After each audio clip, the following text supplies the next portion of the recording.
Hey guys, and thanks for tuning into my video today. Today I wanted to just go through ammunition, the types of ammunition for your 1911.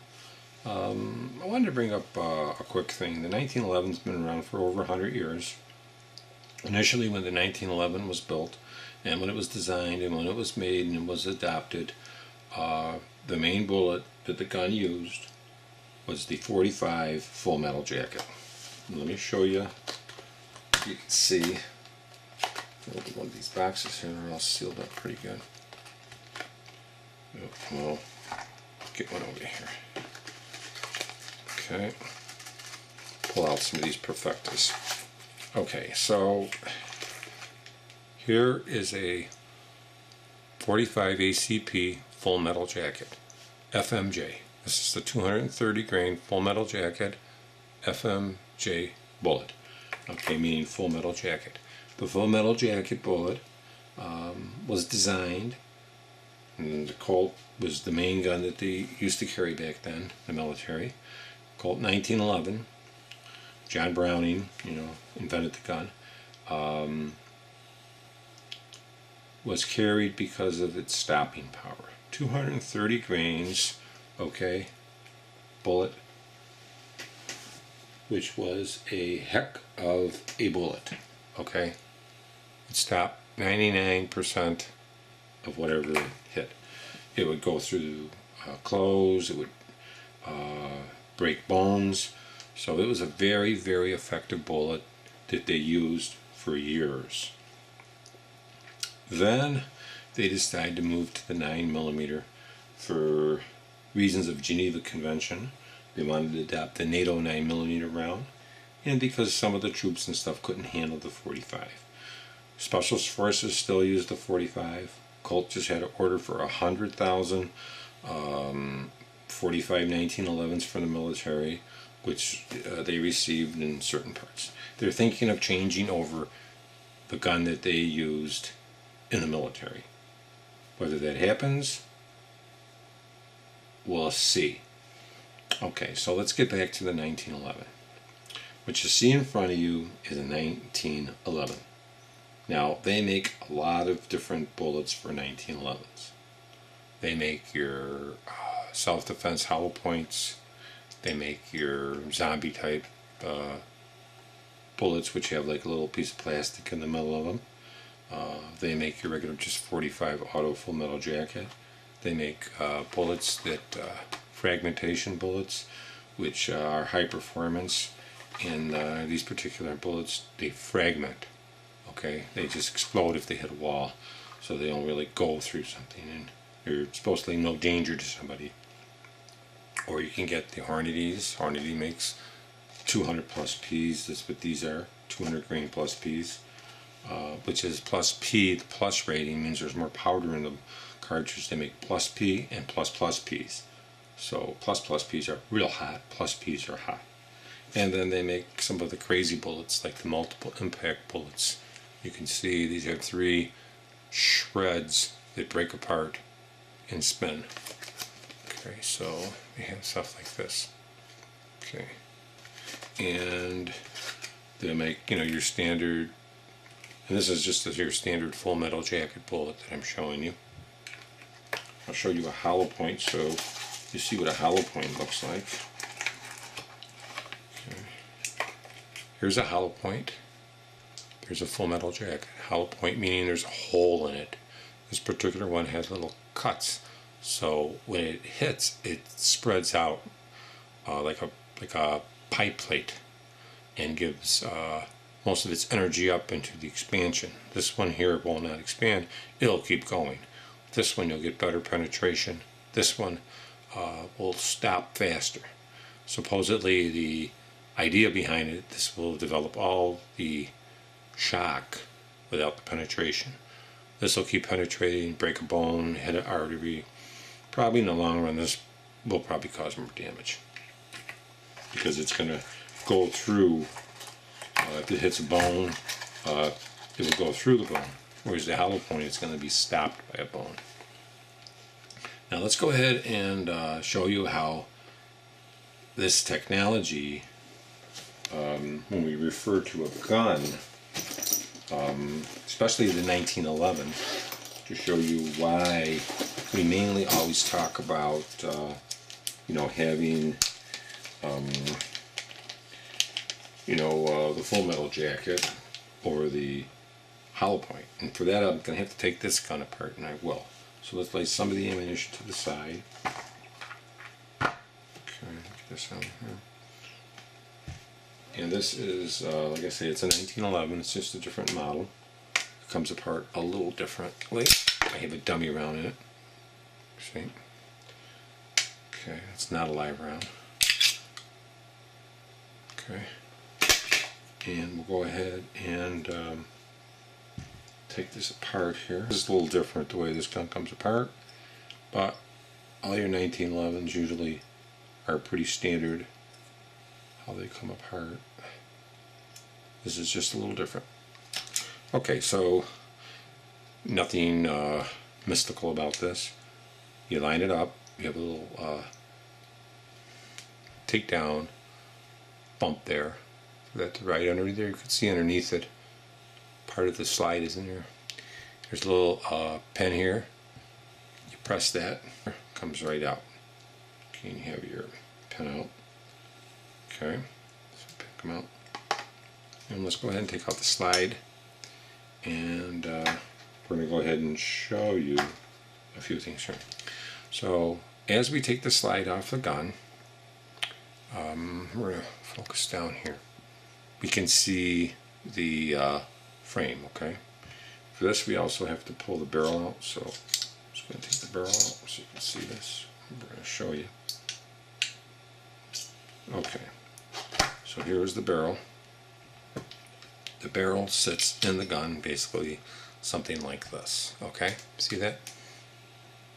Okay, on a 1911, most of them, some do not have an on-ramped barrel. That's what this is called, on-ramped. Meaning the feed ramp is in the frame of the gun. There's no ramp here. So what happens is you can see that to feed that gap in there. Okay. So this is why all these parts here are highly polished. And it's angled a little. They normally do this to aid in the feeding. Okay guys, so I'm going to go ahead and put this barrel in here. Okay, see how this lines up? Okay, you'll notice that this is an on-ramped barrel. There's no ramp attached to this, like your ramped ones. And if it was ramped, like on a Glock or something, the feed ramp will be coming down to here. But you can hear, see how this is polished? And there's your ramp. So what happens, let's get a bullet. We'll use this dummy round. Okay, a magazine. Okay, and let's go ahead and put our dummy round in there. And you can see where the dummy round is, right? And you can see how that would feed, right? I'm going to kind of show you here. I'm going to push with my finger, and that would feed. And you can see where it might have a problem, where there might be some hitting problems. This goes in fine, okay? And that's how it would feed, okay? The nature of the round bullet is less conducive to jamming or getting stuck. And let me get, you can only do this with a live round. It's not going to go off, so don't worry. Let's go ahead and get a hollow point. There's a hollow point. You can see how that is. If we were to put that in there, just like this, you can see as that goes up, the possibility, see how that hit a little? Right there. And if it goes up in here, it has another possibility, it can catch on that. So that was a reliability factor that made the companies go ahead and take this area here and chamfer it out and smooth it down. In much of your better guns, it will actually be all polished out. This is pretty good done. It could be done like to the ends here, which would be better, but it is pretty good. And then they normally polish it over here too. Now on the Nighthawk Custom only, they have another feature. This little ramp. They cut out a little ramp on the Nighthawk Custom. And what that allows for, you see this little bump there? That's the disconnector. And they polish that too. You see how shiny that is? And this is the ejector. So when this comes forward, this slide comes forward, okay, to strip off that bullet and push it forward, for this to hit that disconnector, and you don't get that click or like a snap. So it's just an enhancement they made in their gun to make it feed better, to make it more reliable, along with the polishing up in there. And you can see how it's not exactly totally flush. It's a little offset there. And it's done for a reason there, okay?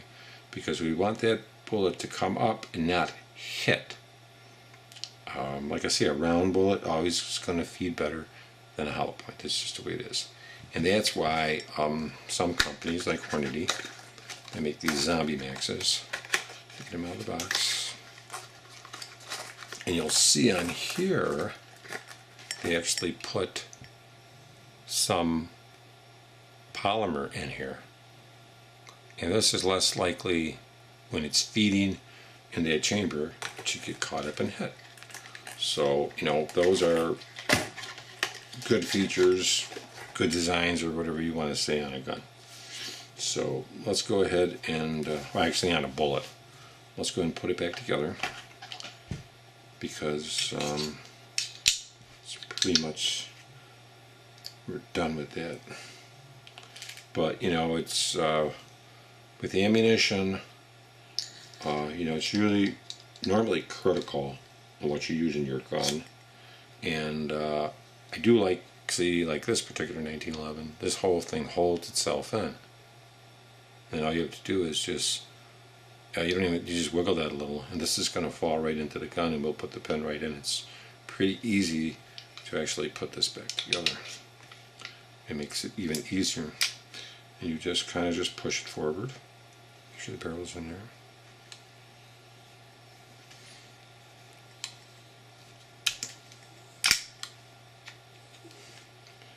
And it lines up the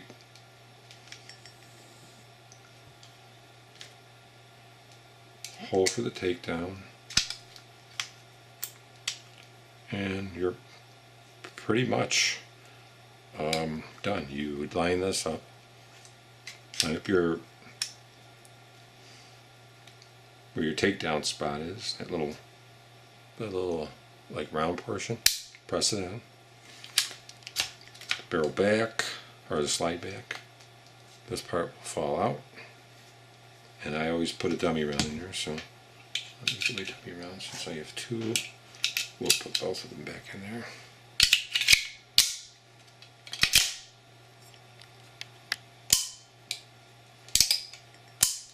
It's all set and it's back together.